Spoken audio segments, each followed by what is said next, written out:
Chers taureaux, bonjour, bienvenue dans cette capsule numéro 4 de vidéo sur le thème quel est votre don.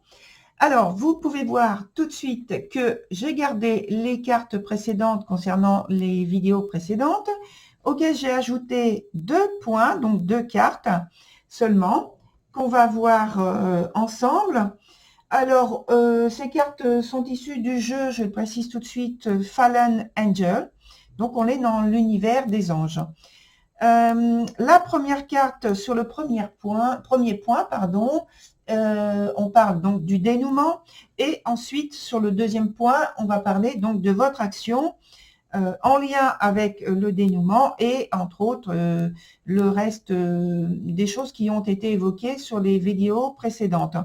Mais plus en lien avec la carte du dénouement. Donc, cette première carte s'appelle Valak. Je vous la montre, puisque c'est un jeu qui est récent. Alors, j'aimerais bien que ce soit plus clair pour vous. Voilà, c'est mieux. Alors, cette carte Valak, elle parle de, vous voyez, il y a marqué résolution. Mais la résolution, donc c'est positif hein, déjà, mais la résolution, elle est en fait, elle vient pas toute seule, elle passe par, on va dire, une action de votre part, puisque donc dans cette, c'est une mise en lumière, une mise en évidence de façon détournée. Je peux le dire comme ça. Par exemple, je vous donne un exemple. Il faut découvrir, par exemple, sous quelle pierre se trouve la vérité, si vous cherchez une vérité particulière ou dans une circonstance particulière. Donc, il faut découvrir sous quelle pierre se trouve la vérité et la soulever. Sinon, la vérité, eh bien, l'évidence qui se trouve sous votre nez, comme l'indique cette carte, elle est bien sous votre nez, mais vous n'en aurez pas la possibilité de faire la découverte, puisque vous n'irez pas vers la bonne pierre pour soulever la bonne pierre et pour voir que vous avez découvert la solution pour résoudre le problème en question. Et ça me rappelle donc la carte précédente où on était dans le monde féerique avec la carte qui s'appelle la numéro 4, qui est issue de la source, puisque les premières cartes sont issues de la source, qui s'appelle Eye of the Fairy Sword. Donc, en fait, c'est l'épée flamboyante. C'est l'épée, on peut dire une épée de vérité. Donc, c'est symbolique, puisque dans ces premières cartes qui sont issues de la source, il n'y a pas d'objet, il n'y a que des sons.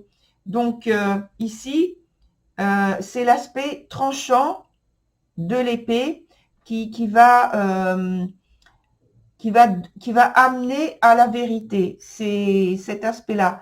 Et quand on remonte sur la vidéo 2, avec la carte du pendu qui est dans son sens favorable, c'est aussi une recherche de vérité. Et là, c'est tout à fait favorable aussi. Donc, avec ces cartes tout à fait positives, vous avez, on vous dit, donc vous avez la possibilité, en étant disponible, réceptif, en laissant donc beaucoup de fluidité à l'énergie de venir vers vous, de vous atteindre, de vous traverser, pour obtenir donc les informations dont vous avez besoin en exerçant votre don et en tout cas en arrivant à lire les présages. Et donc, je vous rappelle, c'était la carte de l'ornithomancie, cette carte-là. Donc, je ne reviens pas évidemment dans le détail. Je vous invite plutôt à aller voir donc les vidéos précédentes. Et donc, cette épée qui porte toute la force de la source qui est tranchante, mais qui porte toute la force, la puissance nécessaire à la compréhension de tout ce qui vous atteint, de tout ce qui vous touche au niveau des présages, soit pour vous ou soit pour votre entourage, mais en tout cas, de toute façon, d'abord pour vous, puisque vous pouvez vous en servir pour votre vie de tous les jours. Voilà pour cette carte de dénouement qui est extrêmement positive. Dans le point numéro 2, qui est donc votre action, là, par contre, on a une carte qui est moins positive, c'est-à-dire, pour moi, je la lis de manière plutôt défavorable. Alors, c'est la carte Zépar. Non pas... donc voilà, elle est très bien comme ça. Donc, cette carte Zépar, elle parle...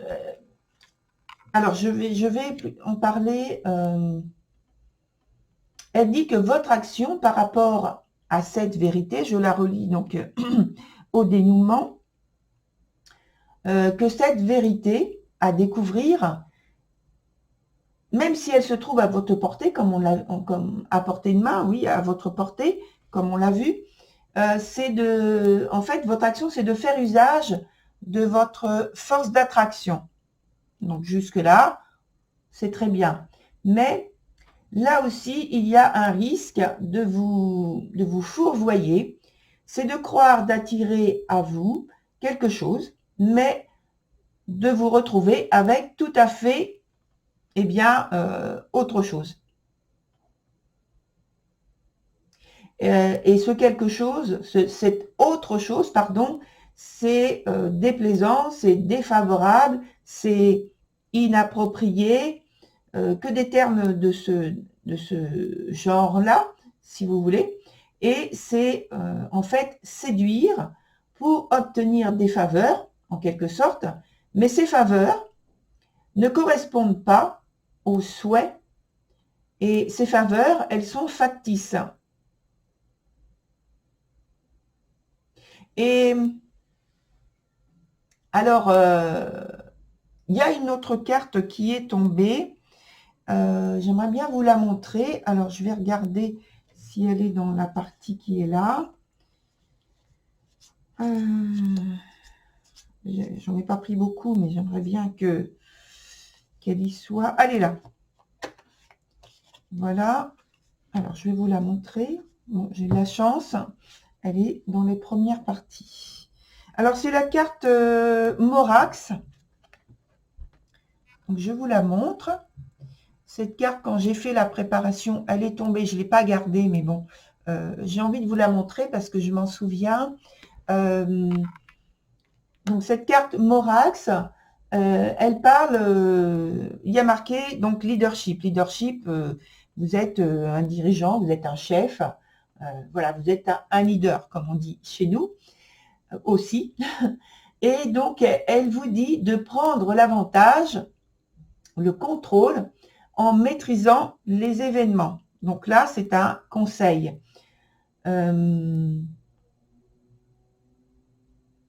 Et donc, je l'ai rapproché de cette carte ici, où on voit qu'il y a justement une prise en charge, une prise de contrôle de la situation par rapport au point de votre action, mais votre action risque fort d'aboutir de manière plutôt malaisée, en tout cas de mal aboutir, et de vous donner des réponses qui ne vous conviennent pas, qui sont complètement inappropriées.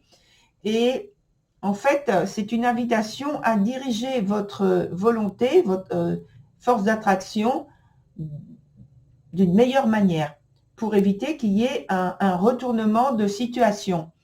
Et justement, il faut tenir compte de l'influence des autres cartes avec cette carte Morax, parce qu'elle est influençable. Et donc, si elle est bien influencée, eh bien, donc les retours sont positifs. Et là, je pense qu'ils peuvent être positifs, parce que les cartes sont positives en elles-mêmes, sauf la carte Zépar, dont il faut faire attention.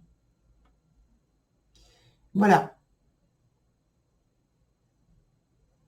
Et on avait parlé, je me tais parce que j'écoute aussi ce qui m'est soufflé, Et on avait parlé aussi de ce qui vous empêche. Alors, c'était une question, c'était, je crois, sur la vidéo précédente, la vidéo 3.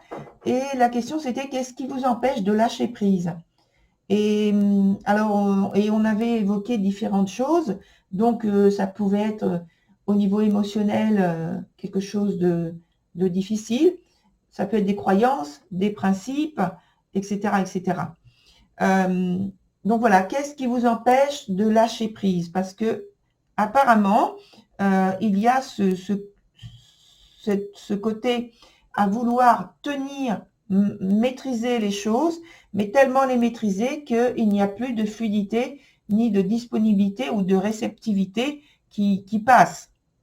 Voilà, donc il faut vraiment équilibrer, chercher à équilibrer votre énergie pour que vous puissiez en profiter pleinement.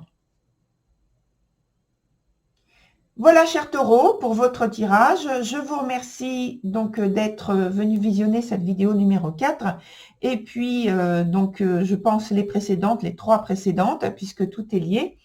C'est important d'avoir la totalité, une lecture sur la totalité. Donc, je vous remercie à nouveau et je vous souhaite une très bonne continuation et à bientôt sur une autre vidéo. Au revoir, chers taureaux.